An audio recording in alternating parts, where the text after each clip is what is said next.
64년 만에 아시안컵 우승을 노리던 대한민국 축구대표팀이 어이없는 경기력으로 4강 문턱을 넘지 못하자 이에 대한 후폭풍이 심각한 상황입니다.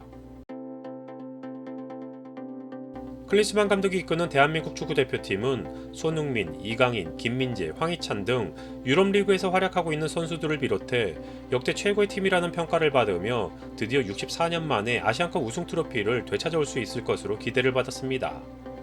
하지만 막상 대회가 시작된 후 대표팀이 보여준 형편없는 경기력으로 인해 팬들의 우려는 커져갔고 한국 대표팀에 대한 국내외 평가는 처참한 수준으로 이어지는 등 비난의 목소리가 높아졌습니다. 대량 득점을 노리던 말레이시아를 상대로 3대3으로 비기는 등 이어지는 졸전 속에 두 차례나 연장전을 치르면서 가까스로 4강에 오르며 반전을 기대하게 했지만 역시나 요행은 요행일 뿐이었는지 한 수, 아니 몇 수 아래로 평가받던 요르단과의 4강전에서 처참한 패배를 당하고 말았습니다. 결국 역대 최고의 선수들로 구성된 대표팀이 역대 최악의 졸전을 선보이며 4강의 문턱을 넘지 못한 채 대회를 마치자 대표팀에 대한 비난의 목소리가 하늘 높은 줄 모르게 치솟고 있는 상황인데요. 기대 이하의 경기력을 선보이거나 특히나 실점에 빌미를 제공한 일부 선수들에 대한 비난은 꽤나 수위가 높아 보이기도 하는 것 같습니다. 하지만 결국 대부분의 비난의 화살은 대표팀을 이끌고 있는 클린스만 감독에게 향하고 있는데요. 선임 전부터 국내외에서 꽤나 부정적인 피드백이 많았지만 협회의 강행으로 한국 대표팀을 이끌게 된 클린스만 감독은 취임 후에도 대표팀 감독으로서 근무 태도 논란에 휩싸이거나 뚜렷한 비전을 제시하지 못해 팬들의 신뢰도는 이미 상당히 떨어진 상태였습니다.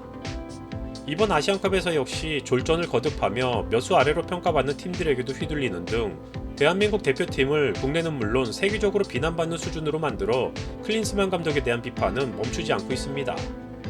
4강전에서 요르단에게 말도 안 되는 수준으로 처참하게 밟힌 후 축구 관련 종사자들은 물론 다수의 유명인들도 앞다투어 클린스만 감독의 경기를 주장하고 있는 상황인데요. 국가대표 축구선수 출신 이천수는 자신의 유튜브 채널을 통해 해당 경기를 중계하며 요르단만 볼 게 아니고 예선전부터 쭉 봤을 때 클린스만이 어떤 축구를 했는지 모르겠다.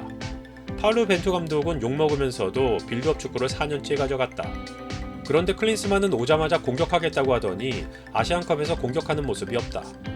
지고 있으면 선수들에게 나가라고 독려해야 하는데 그런 모습 없이 자기만 편안하게 있는 게 너무 답답하다. 적극적인 모습도 없고 구경만 하고 있다. 감독이 경기 구경하러 온 사람이 아니지 않나라며 클린스만 감독에 대한 강한 불만을 토로했습니다.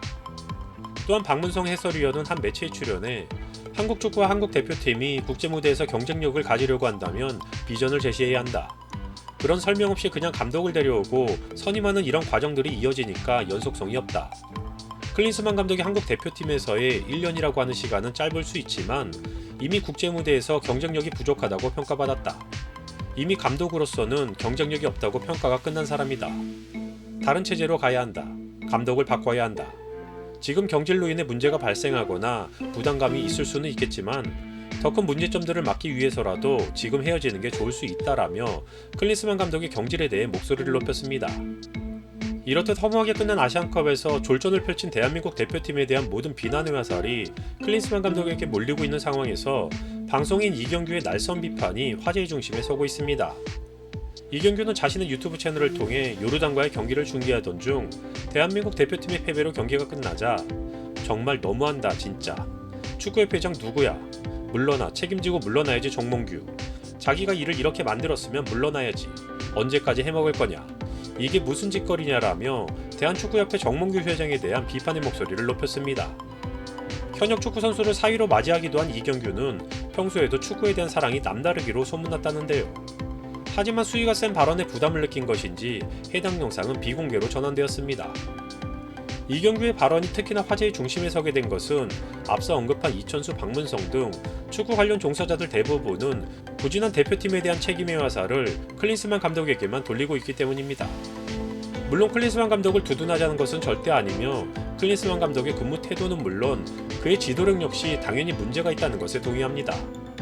하지만 이미 세계적으로 수년에 걸쳐 능력이 부재한 사람으로 평가가 끝난 클린스만을 데려온 장본인이 대한축구협회의 고인물 정몽규라는 것은 한국 축구에 대해서 어느 정도 관심이 있는 팬들이라면 당연히 알고 있는 사실입니다.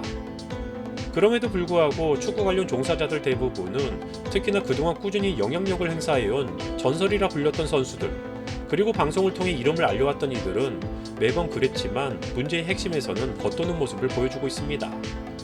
한편 역대급 졸전으로 대표팀이 준결승에서 탈락한 가운데 손흥민의 아버지 손흥정의 과거 발언이 재조명되고 있는데요. 냉정하게 말하자면 한국 축구의 미래를 생각하면 이번에 우승하면 안 되는 거긴 하다. 당연히 한국이 우승하기를 바란다. 그런데 이렇게 준비가 덜 된 상태에서 우승해버리면 그 결과만 가지고 얼마나 또 우려먹겠느냐. 그러다가 한국 축구가 병들까봐 걱정된다. 손흥정의 뛰어난 통찰력으로 평가받는 발언처럼 현재의 대표팀은 선수단은 물론 이를 관장하는 협회까지 꽤나 문제가 있다는 평가를 받고 있는 상황입니다.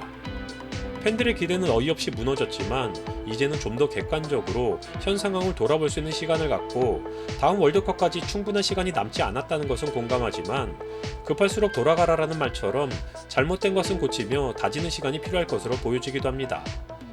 특히나 29억에 달하는 연봉을 토대로 경질하게 되면 100억이 넘는 위약금을 걱정하는 보도가 있기도 하지만 쓸데없이 자리를 차지하고 있는 자들이 모두 물러난다면 그동안 잘못된 방향으로 이어져 온 행정적인 문제는 물론 재정적인 걸림돌 역시 어느 정도 길이 보이지 않을까 생각해보며 영상 마치겠습니다.